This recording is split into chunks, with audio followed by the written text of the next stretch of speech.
Election day, as we all know, not just about the White House. Several local elections also took place, and one of the widely watched ones was for Westchester County District Attorney. In that one, Democrat Anthony Scarpino defeated Republican challenger Bruce Bendish.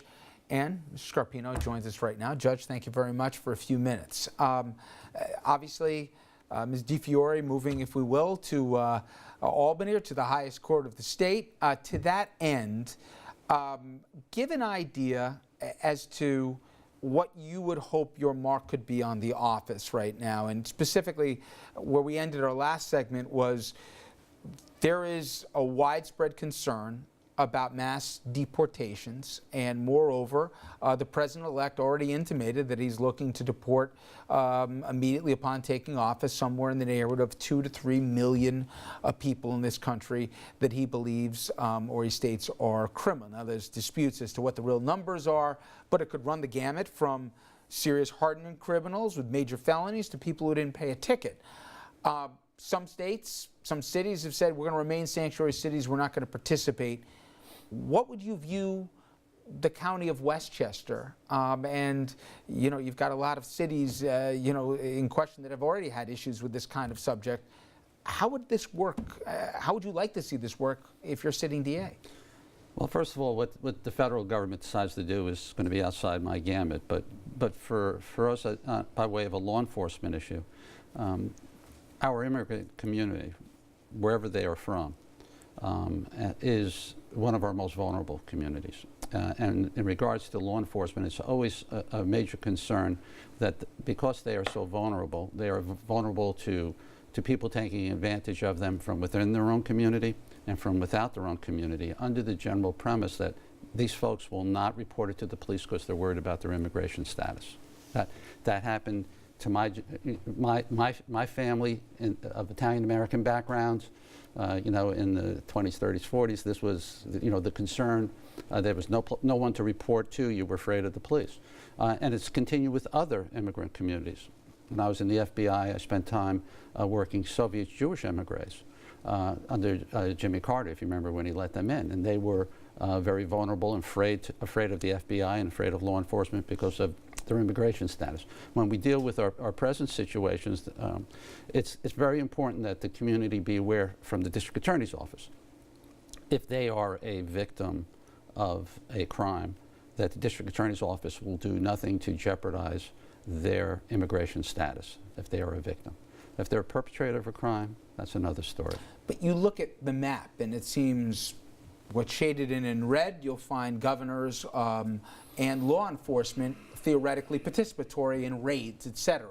Other places have said, including the governor of New York, our law enforcement is not going to be party to this. We're literally dead of night raids, etc. What is the expectation and the challenge, frankly, for your office, where you're expected to uphold the law on the federal side, but yet the state's saying, do what you're going to do, but don't look to us to help? Well, this is one of the interesting concepts, because you hear a lot of people when they talk about when they're running for certain positions like district attorney saying there's no Democratic and no Republican way to enforce the law, as if there's no Democratic or Republican way to sweep the streets or remove the snow.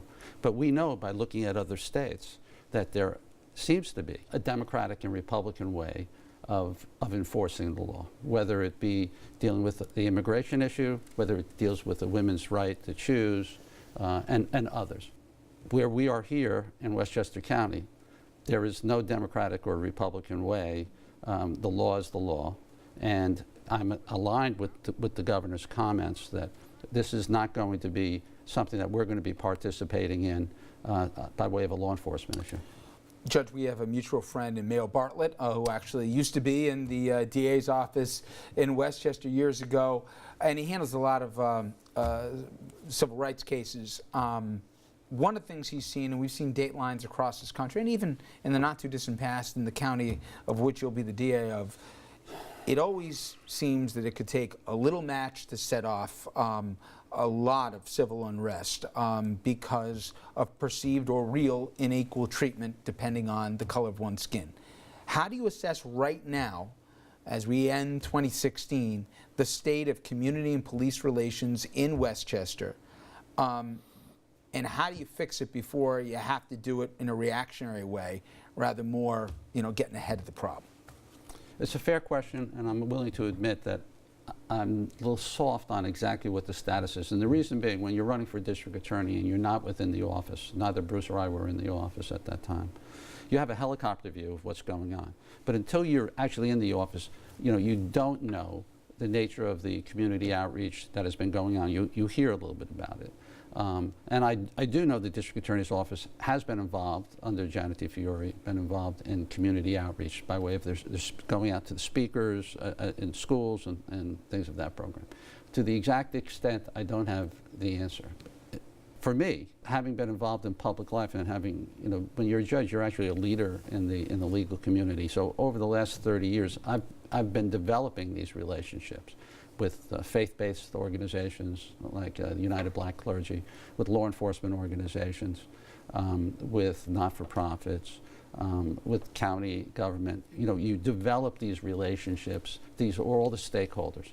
And it's critical that the district attorney, people want to talk about just prosecuting cases, but it's critical that the district attorney's office is in an outreach mode before this occurs and develops that relationship so there's some sort of bond and understanding and faith in what the district attorney is going to be doing. For me, the goal is, of course, to set up a transition committee to hear the concerns and have members of law enforcement, have members from faith-based organizations, from all different criminal defense attorneys, all of the stakeholders that I've been hearing during the campaign to be part of a discussion in regards to how we do this. Because if we can get together and we can break bread and together and we develop some sort of relationship and confidence in each other, if unfortunately we do face something, there's a better chance that people will say, okay, let's take a deep breath, let's give everybody an opportunity to take a look at this and do their investigation or whatever it may be. Instead of just immediately, you'll have allies in regards to it if they have confidence in you. Is there one thing that you're like, I'm not going to have the luxury of time to address this? I got to hit the ground running on this as soon as I get there. Maybe not something that keeps you up at night, but yet you acknowledge here is an issue that demands immediate attention. Law enforcement, it's very broad-based issues. Every issue is critical. Someone said, what is the most important? Is it the heroin epidemic? Is it sexual predators, gangs? They all keep me up at night. I'm looking very much forward to coming in on doing something more on the administrative side. Record keeping. Believe it or not, they're not digitized there. And it's not just to make everything digital just for the sake of doing it. It becomes a tool for the investigators and a tool for the assistant district attorneys to do a better job. By getting out of prehistoric times of everything being on paper and then files being in archives. And that's a huge task. And you have to find people that are qualified to do it. These are administrators, they're not law enforcement people. Okay, they're attorneys, they're people with this type of experience. I'm looking to develop that side of the office more because right now the existing side on the criminal prosecution is running very smoothly. And I will learn more about it as I spend more time there. Well, you've got a lot ahead of you, certainly a very important job. And Judge, I wish you the best of luck with it. Thank you so much. It's a pleasure meeting you. You as well. Thank you. All right, everybody stay with us. We'll take a look at some local headlines right after this.